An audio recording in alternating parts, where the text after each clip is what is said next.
are 735 million people in the world living in poverty, they are extremely vulnerable to the effects of the coronavirus. As a result of the pandemic, nearly 6 in 10 families said that they are struggling to cover the cost of 3 or more basic essentials, including food, utilities, rent, travel, or childcare. Around half of all families said they have a new or worse debt problem.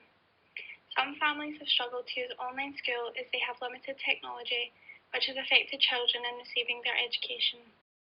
The NHS were overwhelmed from the beginning of the pandemic with COVID-19 cases. Hospitals and all the equipment were full with coronavirus patients, and it was all left for the NHS staff.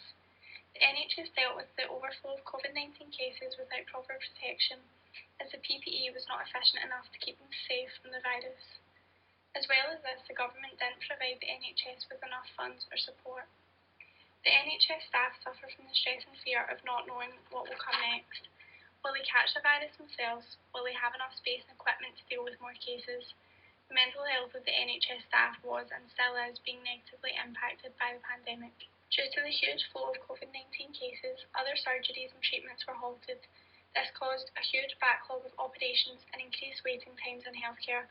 All of this was again left for the NHS to deal with. By the end of 2021, it is expected for over 2.2 million people to be unemployed due to the pandemic. One of the many reasons being that lockdown restrictions prevent certain businesses from being able to keep running. Key workers have and still continue to work during the highest peaks of cases with little safety provided for their health. Workers put their life at risk to provide for the general public.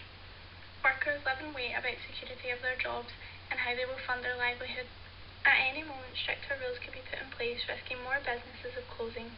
This results in more workers losing their job, and those on furlough are unsure how long the scheme will continue to support them. Many people have completely lost their jobs and have no furlough. Captain Sir Thomas Moore, more popularly known as Captain Tom, was a British Army officer who raised money for charity during the COVID-19 pandemic. Captain Tom raised over £32 million by completing 100 laps around his garden before his 100th birthday. The money raised went to NHS-backed charities. Unfortunately, Captain Tom was unable to receive the COVID vaccine due to him on medication for pneumonia. He contracted the coronavirus, causing him to sadly pass away on the 2nd of February 2021. When exams were suddenly cancelled due to the pandemic, teachers had to quickly gather and submit evidence for the SQA, so pupils could have results for applying for further education. Teachers had to work hard to teach pupils from home when schools were closed without having previous practice doing this. When schools reopened, teachers were heavily exposed to the virus with no protection or vaccine in order to educate pupils and catch up on time lost from lockdowns. Teachers now have to go through a mix of working at home and in school to provide pupils with the education that they need. NHS deals single-handedly with COVID-19 cases, from severe ICU cases to milder ones. As well as this, they carry out track and trace and COVID-19 tests. Retired NHS staff came back and volunteers came together to continue to relieve the pressure of the pandemic.